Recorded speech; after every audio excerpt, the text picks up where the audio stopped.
Thanks for listening to the Tech Tools for Teachers podcast, where each week we talk about a free piece or two of technology that you can use in your classroom. I'm your host, Shanna Martin. I'm a middle school teacher, technology coach, and personalized learning coordinator for my district. And I'm joined by my producer and husband, Fuzz Martin. Hello, everybody. Today, we are going to be talking about VENNGAGE, Infogram, and Easily. What kind of programs are these? It's Infographic Week. Infographic Week. Yay! Pew, pew, pew. I could just add air Do horns like in. some sound effects the entire time. A little hype around the Get some hype music for infographics. They're cool. These are 3 cool programs that create really cool looking infographics that you and your students can use free. Yay. And well, let's hop in. Yeah, we'll talk about it, and we'll talk about kind of the cool things you can use infographics for too, I think. Episode number 7. Lucky number 7. Yeah. So cool. All right. So infographics. There are so many uses for infographics in your classroom, and I feel that sometimes they're underutilized because people forget about them. Like, oh, well, it's like one more thing to do. But and they're hard to create if you don't have the right tool. Right. And they can be cumbersome. But if you've got easy tools for students to use, they're definitely I've been working with the staff a little bit at our school in our district and just talking about it's a quick way to summarize information if students have some formative assessments they're doing for you. You just want a quick visual and to see it. They're really easy to share, especially the sites we're going to share today. And mind you, I guess we're highlighting 3 different sites today, but there are tons of infographic sites out there. But I chose these because they focus specifically on infographics versus I know some like Canva, and we'll talk about some other sites later on that offer infographics as options, but these 3 focus specifically on infographics. For sure. They're easy ways to present. So instead of doing paper posters or posters in your classroom, you can have an infographic and you can project it up on your screen and students can talk about it, show all their cool knowledge, and you don't have to deal with hauling posters home. In advertising, we always talk about also scanners, skimmers, and readers. Flippers, skimmers, and readers, excuse me. And that would be like if you're going through a magazine. Some people just flip through, and if they see something that catches their eye, either they'll maybe remember it or they'll stop and look at it. There are skimmers, and those are people who kind of go through each page and look at the headline and maybe some subheads and some imagery. And then there are people who actually take the time to read that stuff, and people are reading a lot less. And I know that we're talking about the classroom and that people are supposed to read, but infographics do give you an easy and compelling way to convey a statistic, a number, some sort of idea quickly, research or data, in a way that's engaging. That's my next. That was my next point, to talk about engagement. They're highly engaging. Yeah, and you can create them easily. Yeah.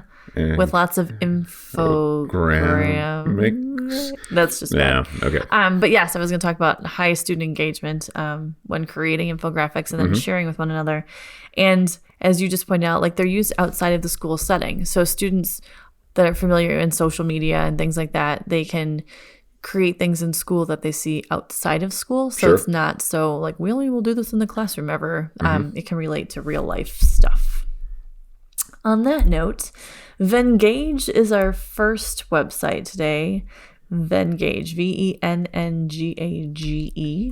And it's funny because I play around with infographics a lot, and VENNGAGE is one that's newer to me. I haven't used it as often in my classroom. But really easy to use. Sign in with Google. Yeah. Good old Google sign in. Actually, all 3 of them will be, you can sign in with Google today, which is fantastic.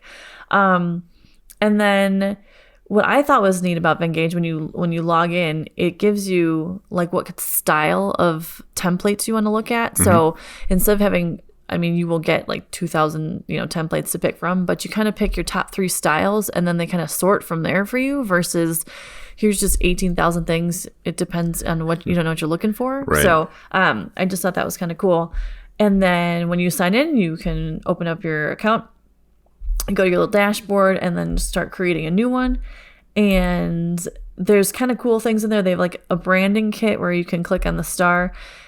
if you want to upload a logo, then you would have to pay for the upgraded version. Yeah. But I was thinking like students, like high school business students and things like that, getting them exposure to branding and making sure that they're creating a brand and stuff like that. They can do that in VENNGAGE. Text, there's a bunch of different texts, and all you do is you pick what you're interested in. So if you want this cool subtitle, you just drag and drop it right into your template. You can add and adjust as you want to. Again, on the right side, there's icons where you've got lots and lots of choices here. So like I picked animals, and now there's sheep and crabs and strange little monkeys and bunnies and pigs. Anyway, there's just all kinds of options. And then there's like super cool premium options. So there's lots of choices in a free version. And then of course the upgrade, you have even more choices. But the amount of icons in VENNGAGE is impressive. They even have like a cinema section, and then you can pick like cinema type pictures, and you can pick currency and cultures, and it's just for a student, for high student engagement. Yeah. And if you have hours to spend creating your infographics. But when it comes to it, if students, if you want them to be have a creative outlet, share some information, or if they're creating a poster type, infographic for the end of a unit, or, they have lots of options. There's, of course, the usual, you can edit what you need to in there and change things around. There's charts to add data in. You can add maps. There's different background colors. You can upload images, drag and drop images, add photos. So when you're creating your infographic for the topics that you're working on, there's lots of different choices. This one has a lot of visuals and a lot of choices. I think even maybe if you're looking more like younger grades would be able to use VENNGAGE just because of all of the cool little icons. There are obviously any grade could use it because there's text features and all that kind of stuff. But just with all of the fun little animals and stuff, I could see, 6th grade, 7th grade busting out some formative assessments using it. Yeah, and looking at some templates, even if you're teaching a business class, you can show how to make some pretty cool resumes that use some infographics, and we get a lot of those types in where they have like, a sliding scale. I'm more extroverted than introverted, and on actual resumes. I think, how resumes are changing. There's more visuals on resumes than just this is where I went to school, and this was my first job, and my second job, and my third job. So yeah, you can. I mean, not just reports and such, but also some other things that they can learn for real world skills. Sweet. I mean, they're all real world skills, but I mean, business skills. And then too, when you're done with your infographic and you're ready to have students share it with you, if you're going to have them email it to you, or if you're going to have them, present to the class, you click publish. Okay. And again, in the free account, it's going to be public. So make sure the kids don't have full names on there. But when you click publish, it becomes public, and then you get the URL that you're able to share. What I do appreciate about it, once you've published it, you can also unpublish it. So when you're like, hey, this isn't great, or I don't want this out for the world to see anymore, they can unpublish it, and then it just goes back to being their own, template that they can work in again. Their account, sure. So, but that's VENNGAGE. It's fun. There's a lot of visuals, and like I said, the icons I think are kind of the highlight. There's lots of things. I mean, there's lots of options in here, but I thought all of the icon choices was kind of fun when it comes to student engagement. So that's infographic number 1, numero uno. There's just so many things with infographics. I think as we get into actually the one coming up when we talk about Infogram, as we talk about it, is a little more data driven, or you can add charts and things to it. Not that you can't add charts to other ones, but this one let's just get into Infogram a little bit. I can share kind of how we've used it at our school. So Infogram, again, single sign in with Google, so the kids don't have to remember anything. Yeah. Hooray. And choose infographic. They do have other options here like dashboards and like reports, but obviously we're focusing on infographics. Yeah. And you're going to choose one. You're going to, create an infographic. And then when you go to edit and add information, this one's a little more streamlined. On the left-hand side, it's kind of a little more straightforward. So students that you don't want to have 8,000 choices for, this would be a good option.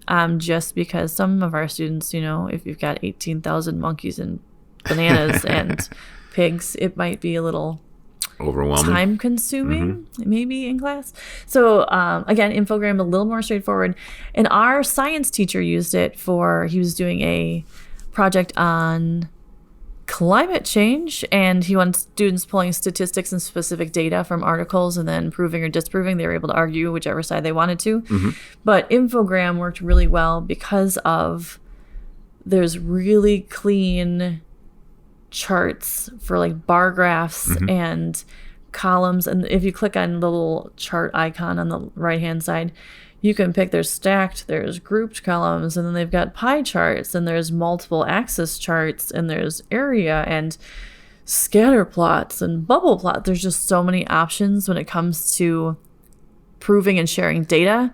So Infogram came in very useful for when they were doing their climate change reports, because they had to explain using specific data and statistics. Sure. So they created infographics for that, and then they were able to share out their information when they were presenting to the class, and they gave a really nice visual, and they were very clean, and the students were able to share their information. And I know sometimes when it comes to students, presenting data, it gets overwhelming, and the rest of them all kind of like tune each other out. So it was nice with having an infographic behind them to have a visual, and again, very just clean and easy to read, which was nice. Yeah, definitely.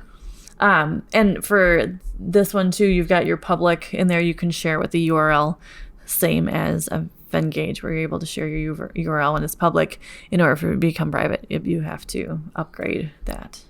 But yeah, so Infogram, that's my suggestion for cleaner, more, I guess, data-driven, especially when it comes to our students or students that don't need or don't work well with a lot of distractions, I guess, would be Infogram, which was kind of fun. Yeah, very good.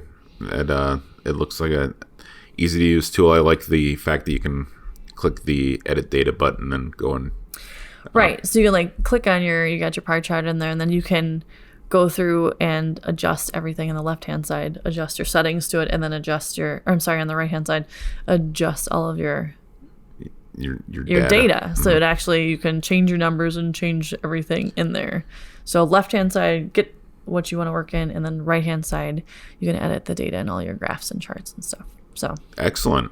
Yeah. So that is Infogram, not Instagram.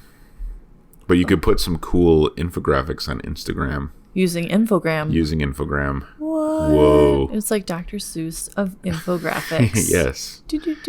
Yes, I'm sure that they're going to love to hear that. And then we move on to Easily. It's spelled like an easel, like you would use for painting. And it's EASELLY. So, but EASEL.ly is the URL. Easily. Easel.ly. It's an adverb. So, tell us about Easily. Easily is super cool when it comes to visuals for students. Is sign in with Google. Hooray, hooray. We love a good sign in with Google. And you're going to open up a new template. And what's cool about Easily is that they have all of these beautiful colory, is that a word? Colorful templates all laid out. So you can go through and say, oh, I kind of like that template. And it just gives you, and you can preview each one across the screen. And when you're ready, like going through this list of lots of infographics, just drag and drop one in to your workspace, and that's the one that you start editing and working in. So you're not really starting from scratch on these. It's like, here's your template, we're gonna make it amazing. And then from there, all of your choices are across the top. So you can add objects, you can add certain things. You have to go pro if you're gonna, you can pull up some images, but then if you want the pro version, then of course there's always more options. Media, you are able to upload photos, you can add YouTube stuff in there. Backgrounds, you can change the backgrounds, you can add information, lines, text, charts, pictogram, you can add all kinds of stuff. What's, I think, some of the cool highlights of Easily is that it's very user friendly and very colorful right off the bat. So if you have students, if you're going to do a quick formative assessment, maybe students have been working on a topic for 1 or 2 days and you just want a quick check that they know their information, but you want to spend a little more time, be a little more creative with their answers. Yep. It's really nicely set up where it looks professional already, where they can just flip out the words that are in there and change some of the information, and then they're ready to go, versus having to start and build everything from scratch. So that's nice.